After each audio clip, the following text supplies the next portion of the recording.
బట్టలు ఉన్నాయి లేపి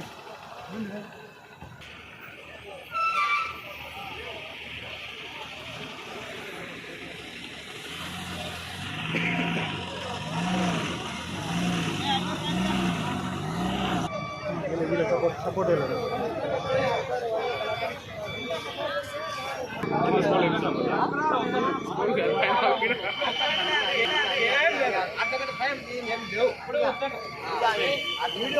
మీడియా వాళ్ళు ఫోటో తీసుకో దానికోసం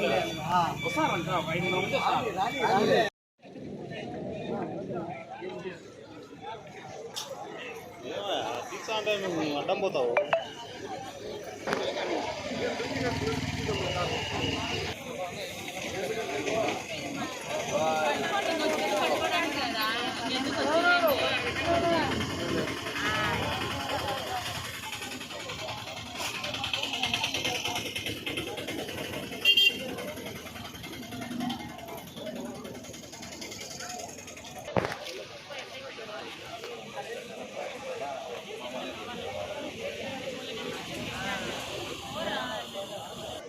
మా రాయుడు వివాహం ఉన్నాడు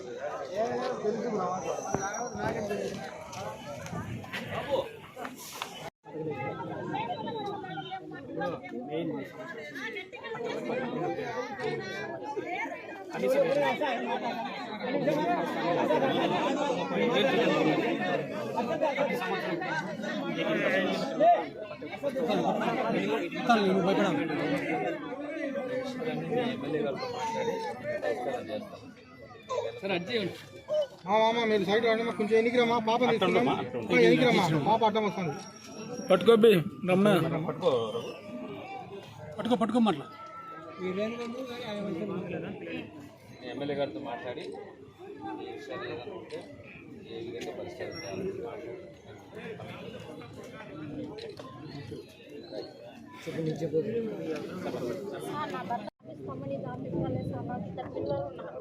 భవిష్యత్తు ఏం కావాలన్నావు జాబ్ ఖచ్చితంగా కావాలి. సిమెంట్లోనే ఇక్కడే చేస్తున్నాను. వైష్ణవి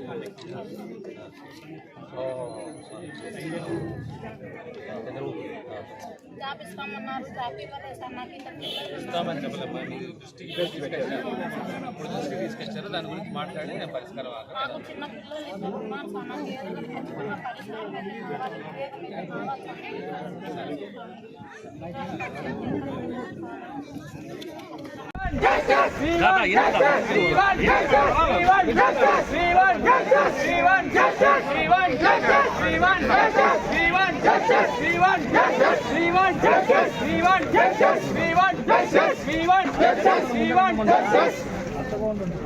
ప్రతి కుటుంబానికి ప్రతి కుటుంబానికి ప్రతి కుటుంబానికి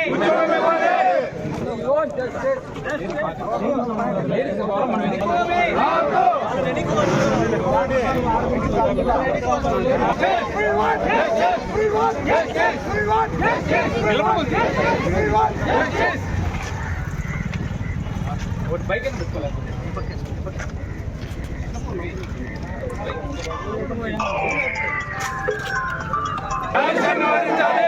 వాళ్ళు ముందు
గ్రామము మాది 6 ఎకరాల ల్యాండ్ భారతీయ కర్మాగారానికి ఇచ్చాం సార్. ఆ రోజు మా తల్లిదండ్రులు మా భవిష్యత్తు బాగుంటుందనే ఉద్దేశంతో ఆ రోజు భూమి ఇవ్వడం జరిగింది సార్.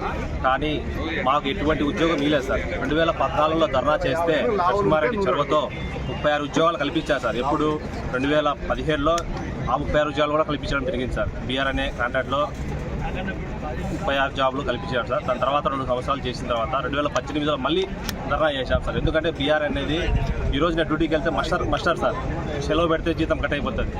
ఇది మాకు వద్దు, మాకు సపరేట్గా వైష్ణవ్ అసోసియేట్లో కావాలంటే 2018లో ధర్నా చేస్తే ఆ రోజు కొత్త నరసింహారెడ్డి గారి చొరవతో 2018లో వైష్ణవి అసోసియేట్లో 36 మందికి జాబులు కల్పించడం జరిగింది సార్. కానీ ఆ రోజు డిగ్రీ ఐటీఐ చదివిన వాళ్ళకు, అంటే డిగ్రీ చదివిన 3 సంవత్సరాల వాళ్ళకు 3 ఏళ్ళకు పర్మనెంట్ చేస్తాము, ఐటీఐ చేసిన వాళ్ళకు 5 ఏళ్ళకు పర్మనెంట్ చేస్తామన్నారు. కానీ ఈ రోజుకి నాకు 10 సంవత్సరాలు అయింది సార్.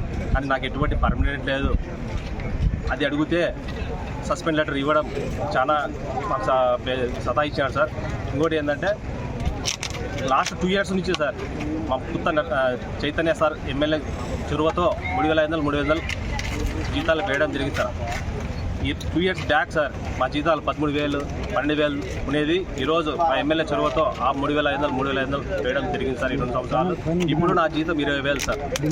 మా రైతులుగా ఉన్నప్పుడు మేము 3 పూట్ల బాగా తింటున్నాం సార్. నా 20,000 జీతంతో నా ఫ్యామిలీని పోషించాలంటే నా వల్ల కావట్లేదు సార్. ఇంకోటి ఏంటంటే ఈ డస్ట్ వల్ల స్కిన్ అలర్జీ వస్తున్నాయి సార్ చేతులకు. ఇక్కడ స్కిన్ అలర్జీ వల్ల ఇక్కడ ట్రీట్మెంట్ లేదు సార్. హాస్పిటల్ ఉంది ఇక్కడే, కానీ దాంట్లో ట్రీట్మెంట్ లేదు సార్. బయటికి వెళ్ళి చేయించుకోవాల్సిందే, బయట చేయించుకోవాలంటే డబ్బులు ఇవ్వాల్సిందే. మా డిమాండ్ ఏంటంటే సార్, మాకు సరైన వేతనాలు ఇవ్వాలి, మాకు పర్మనెంట్ చేయాలి. మేము భూములు ఇచ్చాం సార్, భూములు ఇచ్చిన రైతులం కాబట్టి భూములు ఇచ్చిన ప్రతి రైతుకు ఒక జాబ్ ఇస్తామన్నారు కాబట్టి మేము మాట నిలబెట్టుకోవాలి, మాకు పర్మనెంట్ జాబ్ ఇవ్వాలి, ఈ రోజుకి తగిన వేతనాలు ఇవ్వాలని కోరుతున్నాం సార్ మీ మీడియా ద్వారా. సార్ మా అమ్మగారు ఈమె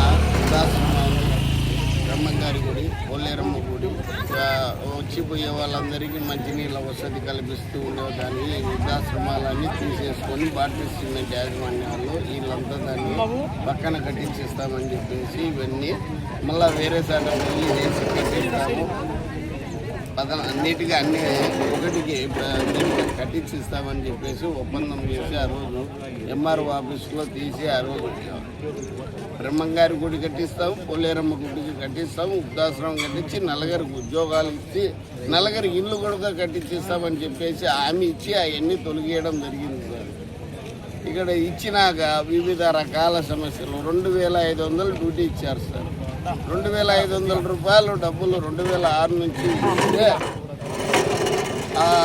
2,500 కానింటే 6,670 రూపాయలు 2010 వరకు చేసి తర్వాత ఏదో కారణం చేత ఒత్తిడి చేసి ఏదో ఒక విధంగా పనికిమాల వస్తువులు ఇచ్చి ఈ పోయినాయి అని చెప్పేసి మా మీద ఒక వరస్ట్గా డిమాండ్ చేసి ఉండే పదవులు తీపిచ్చేసి వేరే వాళ్ళకి బదిలీలు చేసి మా పర్మనెంట్ వేతనంలో మాకు చెప్పినట్టు చేస్తే చాలయా, మాకు బ్రహ్మంగారి గుడి కట్టియాలా, పొల్లేరమ్మ గుడి కట్టియాలా, వృద్ధాశ్రమం చెప్పారు. మాకు చెప్పిన ఉద్యోగాలు నలుగురికి ఇల్లు ఇస్తామని చెప్పారు. కాకపోతే ఇల్లు ఇచ్చారు, అది ఊరికి 3 నెలలు 4 నెలలని వేద రూపంలో మళ్ళీ దాన్ని తరలించడం జరుగుతుంది సార్.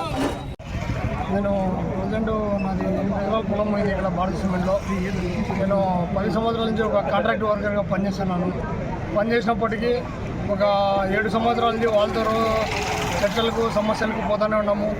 మాది పరిస్థితి ఇది బాగాలేదు, మా సాలరీలు తక్కువ ఉన్నాయి, జీతాలు తక్కువ ఉన్నాయి, మా భూమి పోయింది, పర్మనెంట్ చేయమని చెప్పి అడిగినప్పుడల్లా రోజు ఏదో కహానీలు చెప్పి మా గంట చెప్పి రేపు రకం మొన్న రకం చెప్పడమే జరిగింది తప్ప ఇప్పటివరకు చేయలేదు.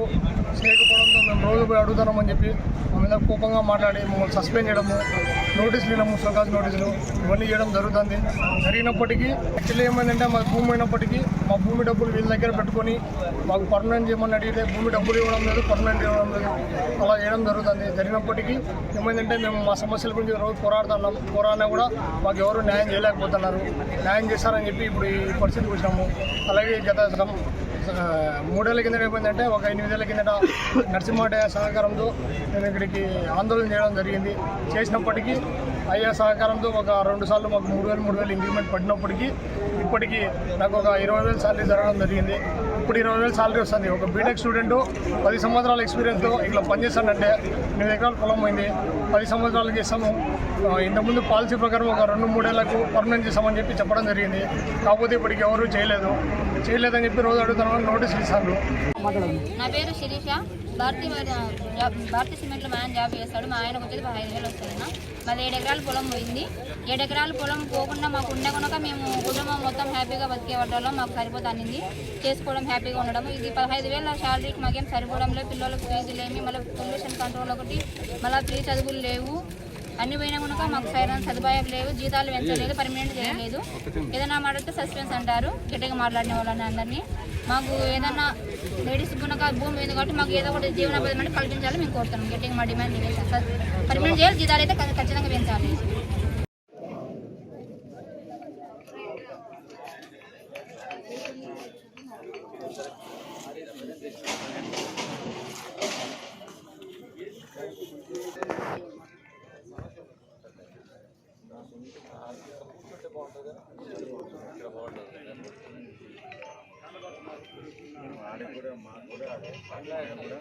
ఇది ఏమైనా చేసేది మీరు చేసేది మీరు చేయండి, నో ప్రాబ్లం. నాకేంటంటే ప్రిమిసెస్ బాగా నీట్గా ఉండేటట్టు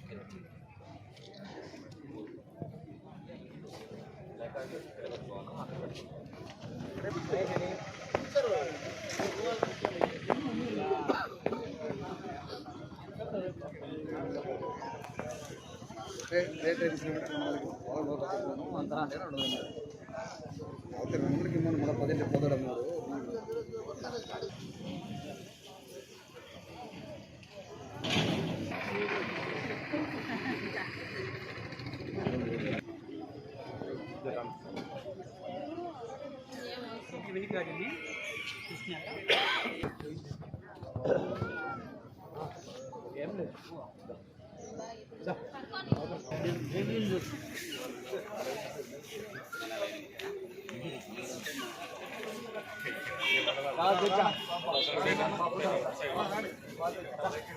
రమ్నాడితే రాజ్యం మీద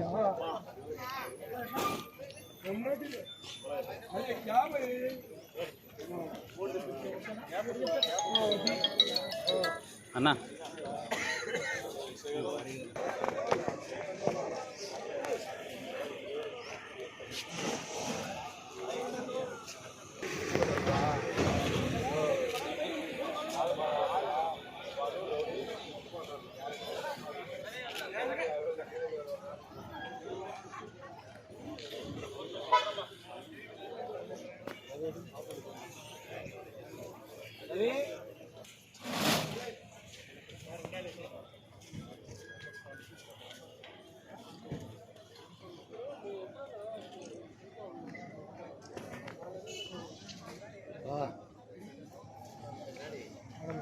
అక్కడ పైకంటా అన్న ముందుకు పోతుంటాం కూడా ముందుకు